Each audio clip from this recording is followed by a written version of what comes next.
तो अब देखते हैं अपन इसकी क्या लाइफ साइकिल। तो लाइफ साइकिल देखते हैं अपन, एक साथ देखते हैं इंटरमीडिएट होस्ट के और एक साथ देखते हैं अपन डेफिनेटिव होस्ट की लाइफ साइकिल। ठीक है, तो डेफिनेटिव होस्ट की साइकिल अपन इस साइड देखेंगे और इंटरमीडिएट की इस साइड देखेंगे। फिर इससे बनेगा अपनी एक सिस्ट बनेगी यहाँ पर इस प्रकार से, इसमें एसेक्सुअल मल्टीप्लिकेशन होगा। ठीक है, और यही सिस्ट है, ये बन जाएगी मैच्योर के मदर सिस्ट, मदर सिस्ट। फिर यहाँ पर बनेगी इसकी डॉटर सिस्ट, डॉटर सिस्ट में कुछ इस प्रकार से। ठीक है, ये क्या है, DOUGSTR, डॉटर सिस्ट है ये। ठीक है, डॉटर सिस्ट है। फिर यहाँ ये लिबरेट करेगी किसके, किसको लिबरेट करेगी, इस प्रकार।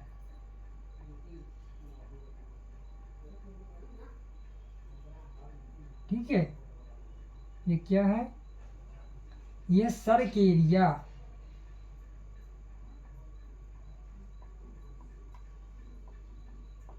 ये सरकेरिया फॉर्म, ये है सरकेरिया। ठीक है, अब ये सरकेरिया फिर इस ह्यूमन को पेनिट्रेट होगा। तो अब हम देखते हैं। ठीक है, तो ये जो सरकेरिया फॉर्म है, ठीक है, ये पाया जाएगी किसमें, स्नेल में। ये है ह्यूमन में,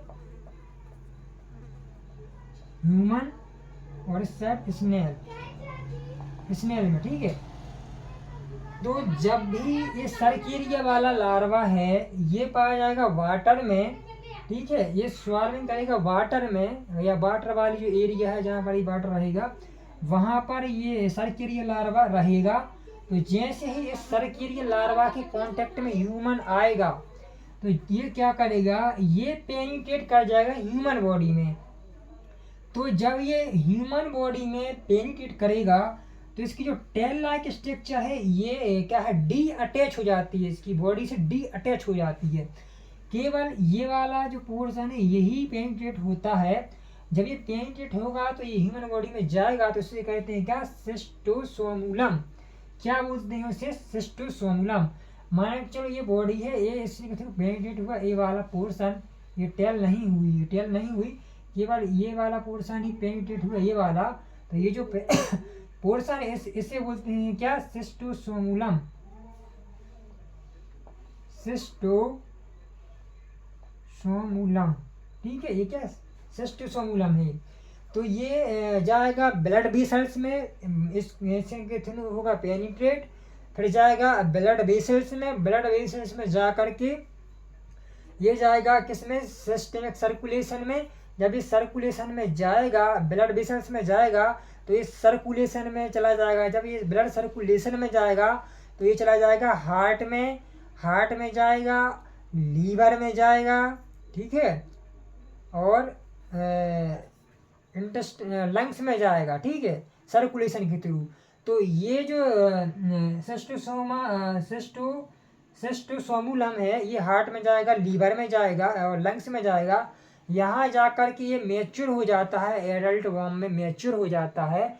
जब ये मैच्योर होता है फिर ये माइग्रेट करता है मीसेंट्रिक वेसल्स, जो एब्डोमिनल एरिया की ब्लड वेसल्स हैं और जो पेल्विक एरिया की ब्लड वेसल्स हैं उनको कहते हैं अपन मीसेंटेरिक वेसल्स। तो जो मीसेंटेरिक वेसल्स हैं यहाँ पर आ जाएगा क्या, पैरासाइट्स आ जाएगा। ठीक है, सिस्टोसोमा हेमाटोबियम आ जाएगा। तो जब ये यहाँ आएगा तो क्या करेगा कि एग रिलीज करेगा, जो भी इसके एग हैं वो रिलीज करेगा।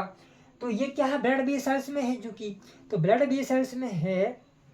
तो जो वेन्यूल स्ट्रक्चर है, वेन्यूल, तो जब ये एग सेड आउट करेगा तो जो वेन्यूल वाला पोर्शन है जहाँ पर आर्टरी, जो सबसे माइन्यूट स्ट्रक्चर है आर्टरीज का, वेन्यूल है, जहाँ पर बड़ी आर्टरी का फॉर्मेशन होता है छोटी छोटी आर्टरी से। तो वहाँ पर ये क्या करेगा, एग रिलीज करेगा। तो जब वो एग रिलीज हो गए, मान के चलो ये स्ट्रक्चर है, ठीक है, कैपिलरी का। तो अपन बना के देखते हैं, ठीक है, तब अच्छे से और क्लियर हो जाएगा। ये क्या है, स्ट्रक्चर है कैपिलरी का, ये ठीक है, ये पतली पतली ब्लड वेसल्स हैं, ये क्या है, ब्लड वेसल्स हैं। ठीक है, ये क्या है, ब्लड वेसल्स हैं। तो यहाँ मान लो पैरासाइट है और ये एग का रिलीज कर रहा है, एग रिलीज कर रहा है, ठीक है। तो एग रिलीज करेगा तो इसके जो एग है इसमें एंजाइम पाए जाते हैं, तो एंजाइम लिबरेट करता है। तो जो एंजाइम है इसको क्या करते हैं, पेनिट्रेट कर देते हैं, इस वेन्यूल को पेनिट्रेट कर देते हैं। अब जैसे ही इसने पेनिट्रेट करे, ठीक है, पेनिट्रेट हुआ बॉडी में, तो क्या होगा, जब बॉडी में पेनिट्रेट इसको इसमें पेनिट्रेट करेगा वेन्यूल को, तो ये जो एग्स हैं वो आ जाएंगे तुम्हारे ल्यूमेन में, इंटेस्टाइन के ल्यूमेन में जाएंगे और ब्लैडर की ल्यूमेन में आ जाएंगे, जो भी यूरिनरी ब्लैडर है उसके ल्यूमेन में आ जाएंगे और इंटेस्टाइन की ल्यूमेन में आ जाएंगे और रेक्टम में भी आ जाएंगे, ठीक है। तो ये जो एग है फीसस के थ्रू पास आउट होंगे और यूरिन के थ्रू पास आउट होंगे, ठीक है। दो रूट से पास आउट होंगे, एक यूरिन के थ्रू और एक स्टूल के थ्रू पास आउट होंगे एग्स, ठीक है। तो ये जो एग हैं, जो शिस्टोसोमा हेमाटोबियम के एग हैं, वो रिलीज होंगे यूरिन के थ्रू ज़्यादातर, ठीक है। और जो शिस्टोसोमा मानसोनिंग है और जो शिस्टोसोमा जापानिका है उसके एग होंगे स्टूल के थ्रू रिलीज पास आउट। और जो एग हैं, और जो क्योंकि ये टिश्यू में ही पाया जाएगा, तो जो इसके एग हैं वो एक्यूमुलेट होंगे इन टिश्यू में और एक सिस्ट का फॉर्मेशन करेंगे। तो ये जो पैरासाइट्स है ये कैंसरस पैरासाइट, ये कैंसर भी लीड कर सकता है। ये जो पैरासाइट्स है शिस्टोसोमा हेमाटोबियम, ये ब्लैडर कैंसर कॉज करता है, लीड करता है, ठीक है, ब्लैडर कैंसर। तो ठीक है, तो ये जो पास आउट होंगे यूरिन में, तो अपन फिर यूरिन में पास आउट होंगे, ठीक है। तो जब ये यूरिन में पास आउट होंगे, यूरिन से जाएंगे बाहर या स्टूल से जाएंगे बाहर। तो जैसे ही एक बाहर आया फीसिस के थ्रू या यूरिन के थ्रू, तो ये आ गया बाहर। अब ये जो बाहर आएगा ये जाएगा वाटर में, एग से जाएगा वाटर में। जब वाटर में एग जाएगा तो वो एग हो जाएगा हैच। जब एग हैच होगा तो मेरासीडिया लार्वा इससे बाहर निकलेगा। जो मेरासीडिया लार्वा निकला है, अब ये मेरासीडिया जाएगा स्नेल में। जब ये स्नेल में जाएगा तो वहाँ पर स्पोरोसिस्ट का फॉर्मेशन करेगा। स्पोरोसिस्ट में डिवाइडिंग होगी, एसेक्सुअल रिप्रोडक्शन होगा और मैच्योर होगी मदर सिस्ट में। जब मदर सिस्ट बन जाएगी तो इसके बाद बनेगी डॉटर सिस्ट। डॉटर सिस्ट में क्या होगा कि डॉटर सिस्ट होगी फिर रप्चर्ड। डॉटर सिस्ट जब रप्चर्ड होगी तो सर्किरियल लार्वा रिलीज होगा बाहर। जब सर्किरियल लार्वा फिर फ्रेश वाटर में रिलीज हो जाएगा। फिर यही जो लार्वा है, इसी लार्वा के कांटेक्ट में कोई ह्यूमन बींग्स आता है तो फिर वो ह्यूमन के थ्रू पेनिट्रेट करके चला जाता है बॉडी के अंदर और फिर से डेवलप होता है एडल्ट पैरासाइट्स में। और एडल्ट पैरासाइट डेवलप हो करके फिर से इन्फेक्शन कॉज करता है। इस प्रकार से साइकिल चलती रहती है, ठीक है। अब देख लेते हैं इसका लैब डायग्नोसिस। क्या देखते हैं, लैब डायग्नोसिस।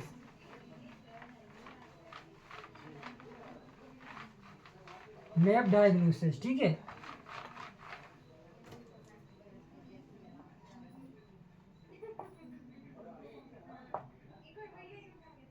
लैब डायग्नोसिस में कुछ नहीं है, एनएस की सिरा प्रिपरेशन करेंगे अपन। एनएस में फिर देखेंगे इसका यदि एग बेड प्रिपरेशन में यदि अपन को एग दिखेगा तो अपन समझ जाएंगे कि शिस्टोसोमा का इन्फेक्शन है। यदि एग इस प्रकार से दिख रखा है, मतलब टर्मिनल स्पाइन है, तो ये होगा शिस्टोसोमा हेमाटोबियम का। यदि उसमें टर्मिनल स्पाइन नहीं है, केवल लेटरल स्पाइन है, तो ये हो सकता है शिस्टोसोमा मानसोनिका और शिस्टोसोमा जापानिकम का, ठीक है। तो इससे अपन डिफरेंशिएट कर सकते हैं। और पैथोजेनेसिस हमने आपको बता ही दी कि जैसे ये टिश्यू में जाएगा तो वहाँ भी ब्लड कैंसरस भी लीड कर सकता है, ठीक है। ब्लैडर बोन के नाम से भी जाना जाता है इसे, ठीक है। मान के चलो ये यहाँ पर ये ब्लड वेसल्स हैं, यहाँ पर ये टिश्यू है, हार्ड टिश्यू है, सॉफ्ट टिश्यू है। यहाँ पर ये पैरासाइट लिप कर रहा है, ठीक है। यहाँ पर ये एक लिपिड कर रहा है। अब ये लिपिड होके यहाँ जम जाएंगे, एक्यूमुलेट हो जाएंगे, तो यहाँ पर ये कैंसर भी कॉज कर सकता है। ये बहुत ही डेंजरस पैरासाइट्स है, ठीक है। ये इसकी पैथोजेनेसिस, ये है लैब डायग्नोसिस। और सीरोलॉजिकल टेस्ट भी इसके लिए होते हैं। आई होप कोई ऐसा टिश्यू स्पीशीज आपको समझ में आई होगी। यदि समझ में आई है तो चैनल को शेयर, सब्सक्राइब, कमेंट जरूर करें। धन्यवाद।